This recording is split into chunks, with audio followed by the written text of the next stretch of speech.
El Evangelio de hoy ya nos va acercando a la Semana Santa, es decir, a la pasión del Señor, pero también deja ver como la semilla de los frutos que van a salir de esa pasión del Señor.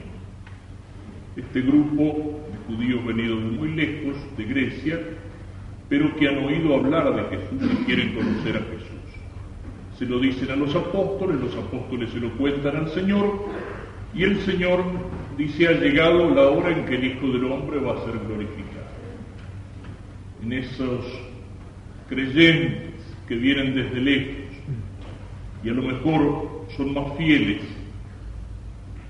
son más abiertos, más dispuestos para escuchar la palabra del Señor que otros que lo habían visto de cerca, que habían visto sus milagros, Cristo ve como una semilla de la iglesia, como una semilla de los que van a ser salvados, proveniente de todos los pueblos.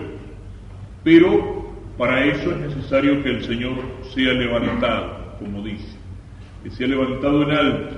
Lo veíamos en el domingo pasado, esa imagen de la serpiente de bronce que construía Moisés en el desierto, y que aquellos que las miraban quedaban sanos de la mordedura de la serpiente. Y Cristo la toma como imagen de sí. Decíamos con palabras de Santo Tomás, la serpiente de bronce tiene figura de serpiente, pero no tiene veneno. Cristo, Dios hecho hombre, tiene figura de hombre, es decir, figura de pecador, pero no tiene pecado.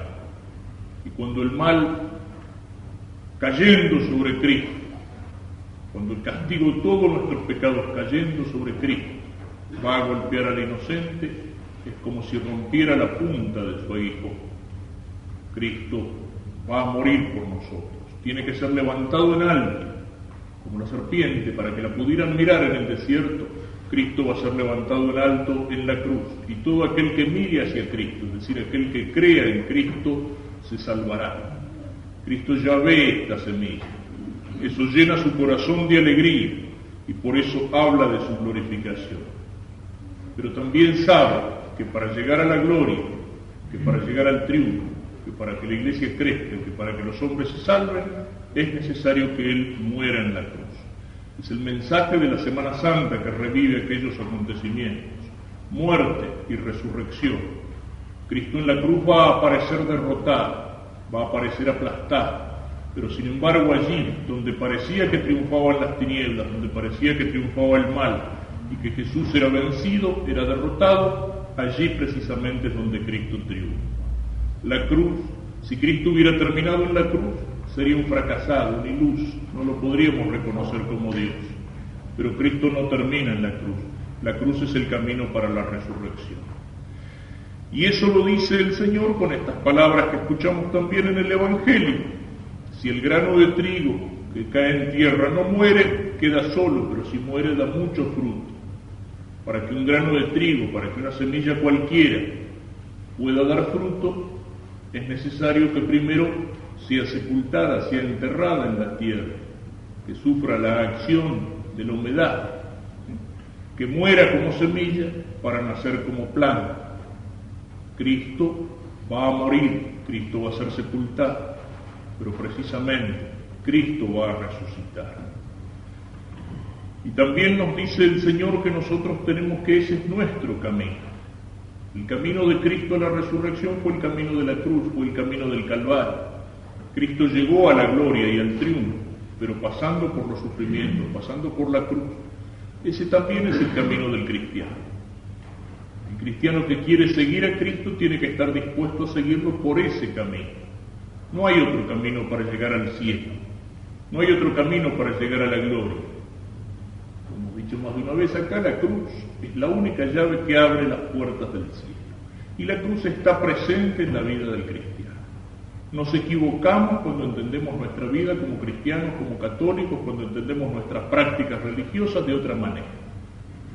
Algunos piensan que la religión es una especie de seguro contra sufrimientos, contra problemas, contra accidentes.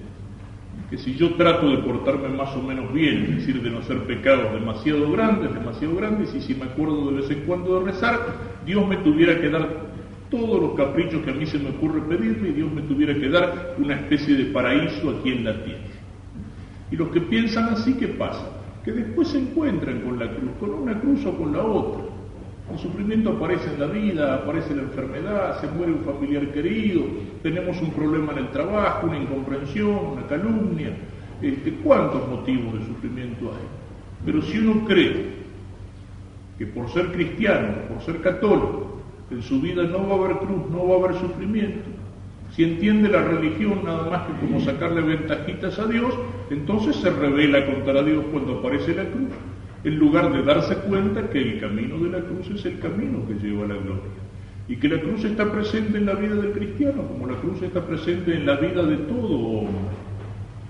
Y entonces muchas veces precisamente los que piensan así son los que se van a buscar esa religión negocio, se la van a buscar en otro lado, se la van a buscar en alguna secta que le promete curaciones, que le promete el paraíso en la tierra, que le promete, ¿qué es lo que no prometen las sectas que andan dando vueltas por ahí? Hay cada loco que pone los pelos de punta. Y lo peor de todo es que hay cada tonto que le cree. Yo me acuerdo una vez que estaba misionando y lo preparé para la primera comunión, lo confesé y le di la comunión a un paisano que tenía más de 80 años. Un hombre muy sencillo, creo que apenas sabía leer, si es que sabía, pero tenía fe. Y me decía, dice, acá vienen a cada rato de todas estas religiones nuevas que andan por ahí, dice, pero yo los corro con la Santísima Virgen. Y fíjese una cosa, me contaba, ¿sabe que un compañero mío lo vinieron a ver y le dijeron que si se hacía de esa religión no se iba a morir nunca? Y el otro se la creyó, y me dice el viejo y ahí lo tiene, dice, paralítico y boquiano. Pero le habían prometido eso, que no se iba a morir nunca, y el pobre tonto se lo creyó. Y el pobre tonto se lo creyó. Y eso es lo que pasa cuando buscamos en la religión la ventajita, cuando buscamos el escapar del sufrimiento, cuando entendemos la religión como un buen negocio con Dios, etcétera, etcétera. Es precisamente lo que nos señala también la otra frase: el que ama la vida la perderá, pero el que la odia, es decir, el que está dispuesto a despreciarla, ese es el que va a ganar la vida verdadera. Pero a veces nos olvidamos de la vida verdadera, de la vida del alma, de la vida de la gracia, de esa vida que no pasa nunca, de esa vida que no la puede quitar ni siquiera la muerte del cuerpo, de esa vida que es en el cielo una vida junto a Dios, ahí sí, de bien y de felicidad sin mezcla de mal alguno. ¿Cuántas veces la mayoría de los hombres se olvidan de eso? Pensamos que la vida es la vida aquí en la tierra nomás.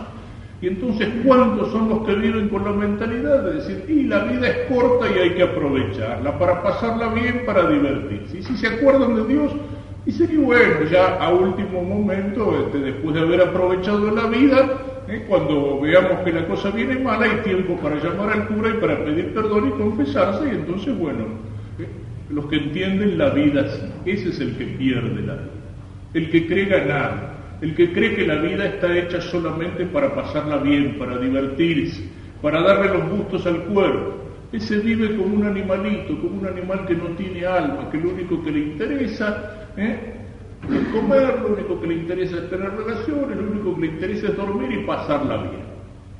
Pero si uno vive por Cristo, uno tiene que estar dispuesto a jugar su vida por Cristo. Uno tiene que estar dispuesto a jugar la vida por la verdad. Uno tiene que estar dispuesto a seguir a Cristo, aunque eso cueste. Uno tiene que estar dispuesto, a lo mejor, a privarse de cosas que nos pueden parecer lindas y divertidas, pero que no están bien. Uno tiene que vivir la caridad, aunque la caridad muchas veces sea una virtud heroica. Eso lo dijo Cristo. Cristo no nos prometió el paraíso en la tierra. Cristo no dijo, al que me sigue le va a ir bien en todas las cosas. No, el que me sigue tiene que estar dispuesto a seguirme por el camino del Calvario para llegar a la gloria. Cristo lo dijo bien clarito, el que me sigue tiene que estar dispuesto a cargar la cruz. No es que la vida del cristiano sea solamente cruz. La vida del cristiano también está en las gracias y las bendiciones de Dios y todas las cosas buenas y todas las cosas lindas que el Señor ha puesto en el mundo y que nos da para nosotros. Pero en la vida del cristiano, incluso cuando aparece la cruz y el sufrimiento, junto con la cruz, el Señor nos da fuerza para llevar la cruz. El Señor hace con nosotros lo que hizo durante la pasión del Señor en el Via Crucis ese Simón Cireneo, que lo ayudó a Jesús a llevar la cruz. La cruz está presente, la cruz del sufrimiento está presente en la vida de todos los hombres, católicos o ateos o lo que sea. Pero en aquel que tiene fe en Dios, la cruz se hace más liviana porque Cristo pone el hombro para que podamos llevar la cruz. Y entonces ya no la llevamos sola con nuestras pobres fuerzas humanas, somos tan flojos, tan débiles, tan cobardes. Es el Señor el que nos ayuda a cargar la cruz. Esa es la diferencia que tiene en la vida del cristiano, en la vida de aquel que tiene fe. Esa es la diferencia que tiene la presencia de la cruz y la presencia del sufrimiento. El cristiano, el católico que lo es en serio, sabe que Jesús le da su gracia, le da su fuerza para llevar la cruz.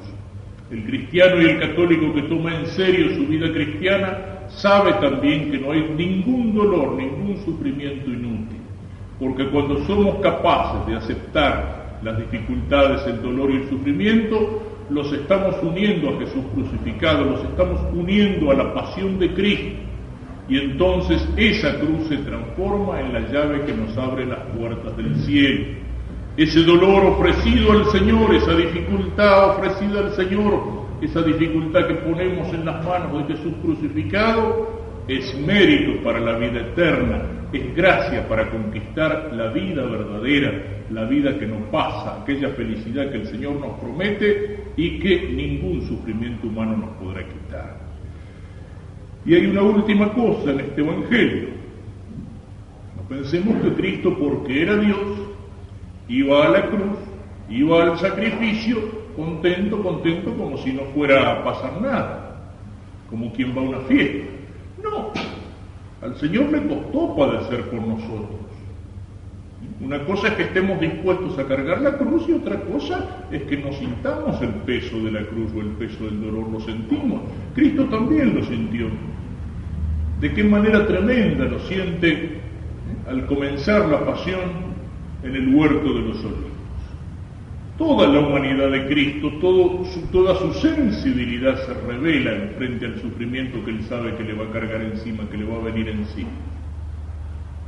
Se revela de tal forma siente Cristo el dolor y el sufrimiento, que nos dice el evangelista San Lucas, que era médico, nos cuenta que sudó sangre.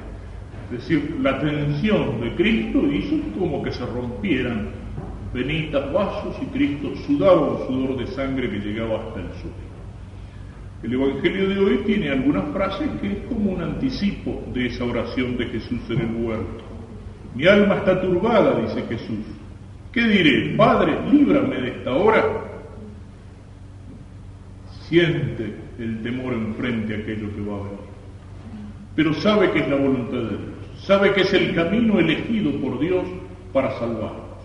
Y entonces, así como en el huerto va a decir que no se haga mi voluntad sino la tuya, también aquí.